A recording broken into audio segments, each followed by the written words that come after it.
I've been a user and a lover of Reaper for many years, but recently I've been using it even more. There are specific workflows and features that I simply could not find in any other digital audio workstation, and I've tried a lot of them. In fact, I think I've tried most of them. So I wanted to shoot this video to show you 3 features picked in no particular order that I really love about Reaper that I think will make you want to try it.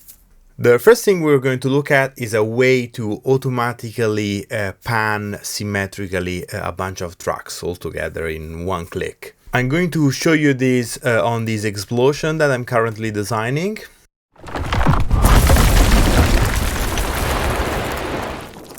There are several layers to it, as you can tell, and one of those are several sound effects of various debris sounds. I have rock and glass shattered and a bunch of other materials.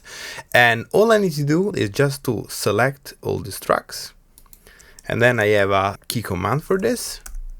There you go. You'll see that you put symmetrically all these different tracks across the stereo field, and this works automatically from left to right, but you can also set it up to work from right to left depending on the number of tracks that you select. So for example, if I only select 2 and do the exact same thing, one goes all the way to the left and the other one goes 100% to the right. Say that I select 3 tracks, I can do the same, and it goes left, center, right.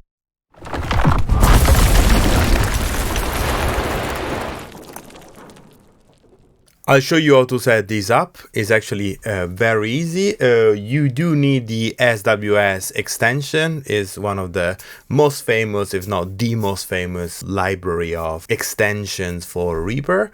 So once that you have it installed, you'll find it over here in extensions in the SWS options. You can then set up an action for it. And the way you find this is by typing symmetric panning, pan selected tracks symmetrically left to right. You can also do it right to left, as I said, and as you can tell, I have a shortcut assigned for it.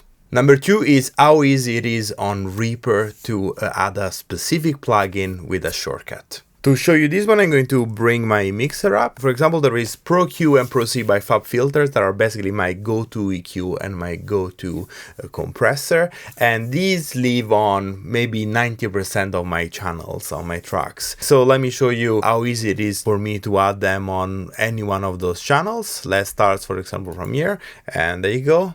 EQ, and then EQ, and maybe an EQ and then a compressor, and then a compressor.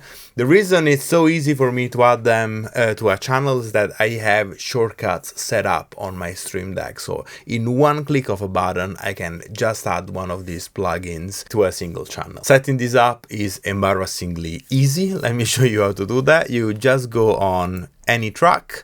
Let's say this one, I can show the track effects window, and here are all my plugins, and yes, there's a lot of them. And I can just type the plugin that I'm looking for, let's say Pro Q3, and I can right click on it and just click on, well, you would have add shortcut if this was another plugin, but I already have a shortcut set up for Pro Q, and you just click on it and you can edit it. Just to show you how it would be if I didn't have a shortcut set up for that particular plugin. Let's try with another plugin. Let's say, for example, I don't know, Saturn, let's say with FabFilter today, and I can just right click on it and create shortcut, and here I can just type a shortcut, Control Shift Alt S or something like that. It's already mapped, but it's probably fine. I can override it, and now if I click that combination, let's actually bring the mixer back up. Now if I press Control Shift Alt S, here's my Saturn added to this specific channel, and again I can obviously set up a button on my Stream Deck. Number 3 is the autocolor extension. This is another one of the SWS extensions, so you need to have those installed, and this is essentially just a way to automatically and even retroactively color tracks. You can call it up this way. I can add the rule. The rule is for track filter. I want any new track or any existing uncolored tracks that I have on the project will get this new rule. And for color I can put random. And now you see that automatically the tracks, the folder tracks in this case, that I had set to the full color in my project automatically get colored with a random color. And now any new track that I add, let's try one here, will have a different color.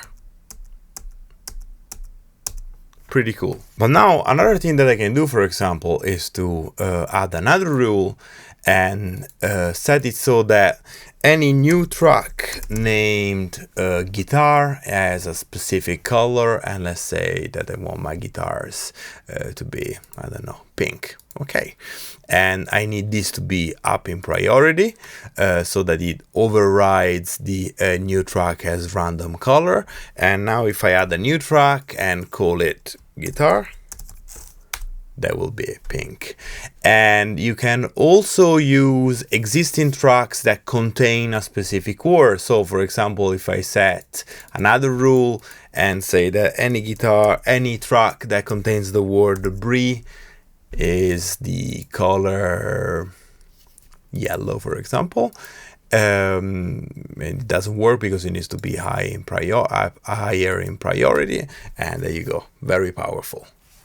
I really hope this inspired you to have a look at Reaper. It's a really powerful tool for sound design, game audio, post, music, and these are only 3 pretty random features that I use a lot. But if you're interested, let me know in the comments and I'll do some more videos where I explore some of the features and workflow tips that I can give you to use Reaper in your daily work. Thank you so much for watching. I'll see you next time.